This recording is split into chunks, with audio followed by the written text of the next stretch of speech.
Hey everyone, welcome back to the channel. Thanks for tuning in for another episode. If you watch my channel on a regular basis, you know I'm not a huge proponent of color making a big difference in the success that an angler has when on the water.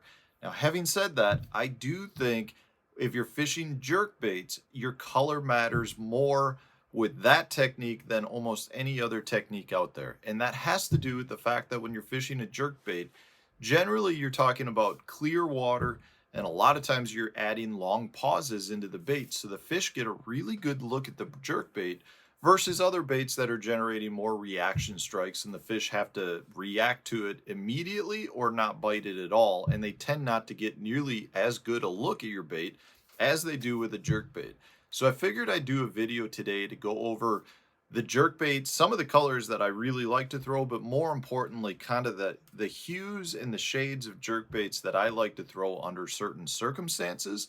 And I think that this could be really helpful to you, especially if you're not a really hardcore jerkbait fisherman. If you just happen to go in your box, pick a jerkbait out and throw it, you're probably missing some fish and leaving some fish out there.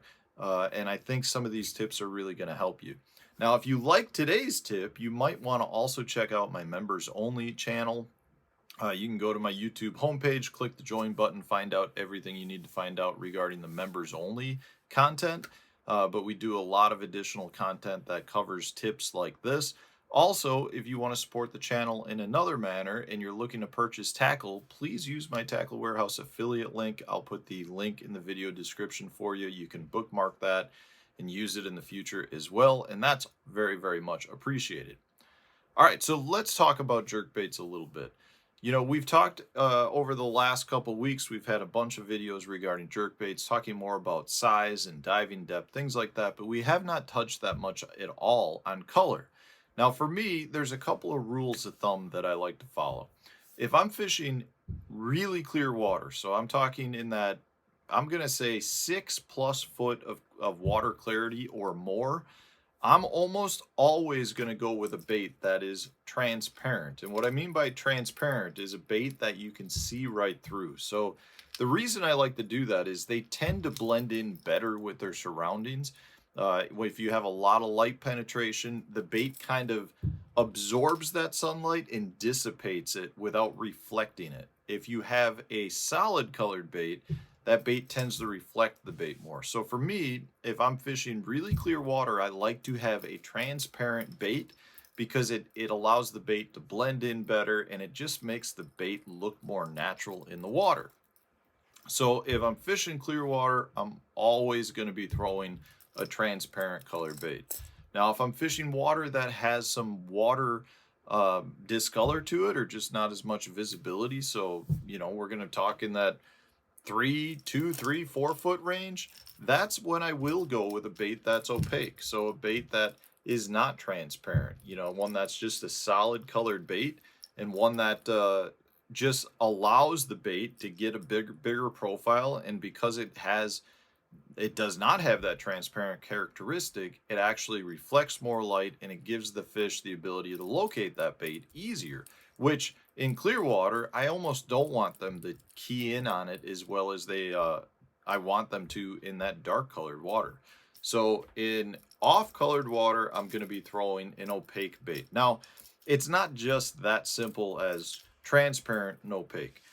If I've got sunlight conditions on clear water and as well as in what I'm going to refer to as dirtier water, so less than 6 foot of visibility, that's when I then need to choose whether I'm going to throw something that is chrome colored or just silver colored, or I'm going to throw something that's more of an off colored, a paint color. So in this case, this I would not consider chrome colored. This is more of just a painted opaque bait. So if I've got sunny conditions, I would rather throw something like this because I don't want the sun to reflect nearly as much as it would if I was throwing a chrome bait.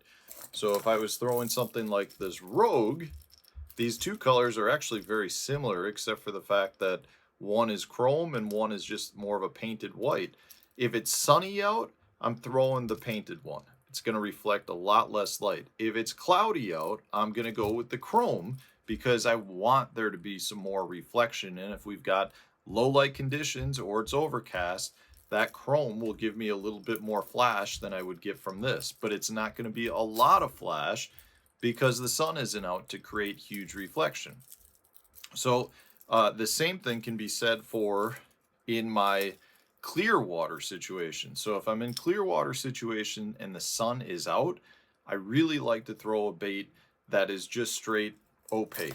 So in this case, this is the shad fillet Berkeley Stunna. This is really a straight opaque. It's got some paint on it, but it's opaque.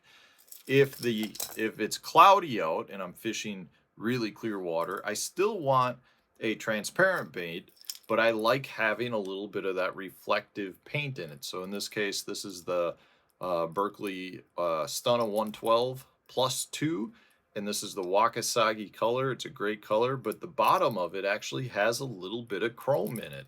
So this is going to have a lot of reflection even though the sun's not out. And I want that drawing power, because a lot of times if the sun's not out and it's low light conditions, you're talking about, you know, maybe a storm's coming through, maybe it's windy conditions, and having just a little bit of flash coming off your bait helps those fish locate it. And in clear water, sometimes they're going to come from 15 or 20 feet away. So I like having that little bit of flash, but I don't necessarily like that flash if we're talking about fishing on sunny conditions and clear water. It's pretty much a straight rule of thumb. So clear water, dirty water, is it sunny or is it overcast? That's how I break that down. Now, there's also a case to be made for throwing crazy bright lures. Something like this guy right here. Now, in this case, it kind of is just a straight rule breaker, right?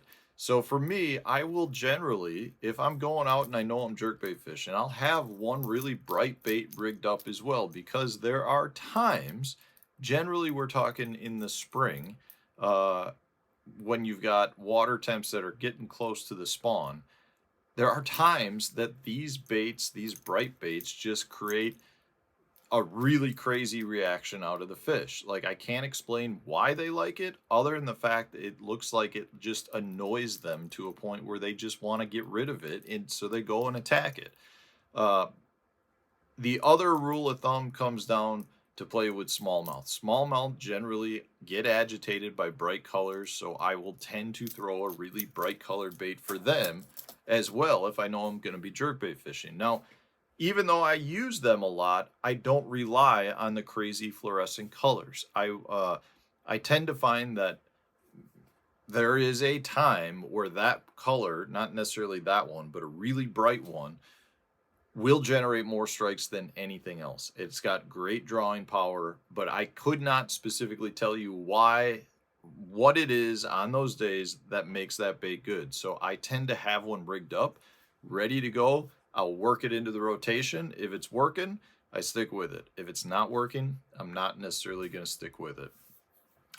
Generally speaking, I do like baits that have some chartreuse in it, whether it's the full belly or just a little portion on the bait. I do personally think chartreuse is a really good triggering color. That's one of the reasons why I love the shad fillet color. If you're fishing smallmouth or you're fishing spotted bass, you have to have a little bit of chartreuse in your bait. I just feel like it is critical. Those two species of bass just love it.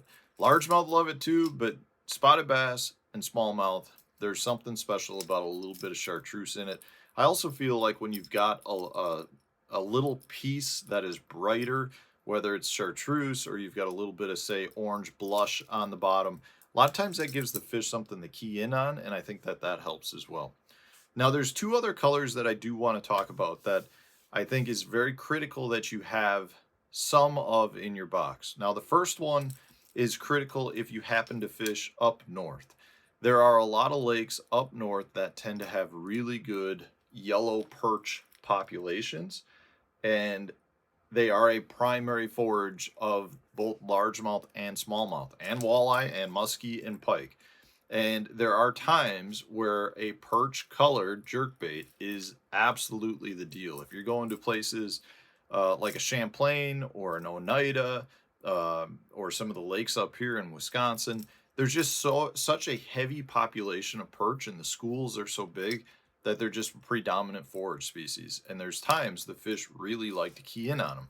Now, I can't say I have as good a look on perch colors down south, whether that's because there aren't really as many yellow perch or whether that's just because the fish aren't keyed in on it as well. I couldn't tell you that. But if I'm fishing up north, if you're making a trip up north, you're going to want to have some perch colored jerk baits. The other one is kind of a red, blood red color. This is a mega bass color. I don't recall the exact name of it. It's like blood, racing blood or something like that, this one. There are times your dark blood kind of colored jerk baits can be absolutely killer.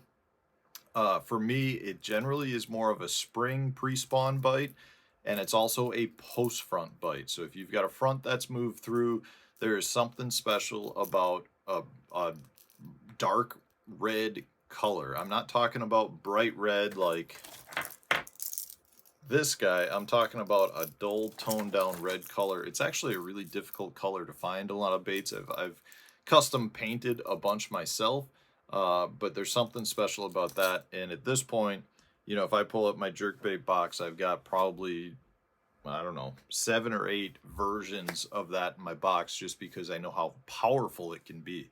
But these are the colors. This is kind of the rules that I follow when I go out jerkbait fishing. These are some of the colors that kind of break those rules and have a very specific time and place that I like to have as well. So hopefully this was helpful to you. If it was, hit the like button, subscribe to the channel if you haven't done so already, and stay tuned. And in the comment section, let me know your preferred jerkbait colors. If I did not cover something, I would love to learn from you guys as well. Thanks for watching.